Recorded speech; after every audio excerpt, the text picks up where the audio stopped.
Kadamtala Purba পাশাবো school and কলেজের বার্ষিক পুরস্কার বিতরণ অনুষ্ঠান 2025 গত 4 সেপ্টেম্বর বিকেলবেলা স্কুল প্রাঙ্গণে উৎসবমুখর পরিবেশে অনুষ্ঠিত হয়েছে।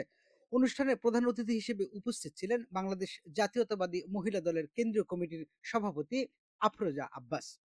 প্রধান অতিথির বক্তব্যে বলেন, শিক্ষা প্রতিষ্ঠান যেন কোনো নির্দিষ্ট গোষ্ঠীর দ্বারা পরিচালিত না হয়। শিক্ষা সবার জন্য সমান সুযোগ নিশ্চিত করতে হবে।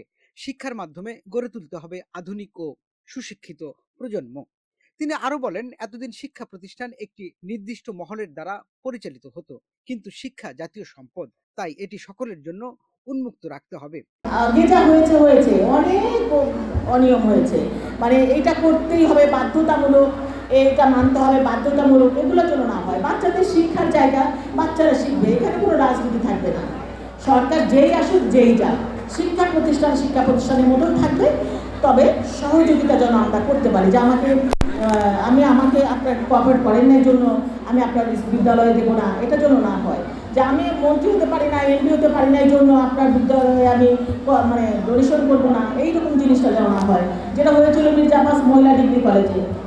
মির্জা আব্বাস তো এতদিন ছিল না, তো সবচাইতে দুর্দশাগ্রস্ত ছিল ওই কলেজটা, কোনো কিছু ডোনেশন করতো না, ব্যক্তিগতভাবে চলেছে। এই জিনিসটা যেন না হয়, তাহলে বাচ্চারা শিখবে কোথা থেকে।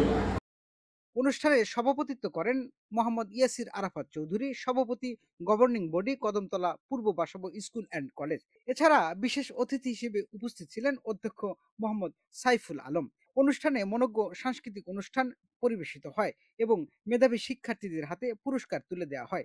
অনুষ্ঠান শেষে অতিথিরা শিক্ষার্থীদের সাফল্যের প্রশংসা করেন এবং উজ্জ্বল ভবিষ্যতের জন্য শুভ কামনা জানান।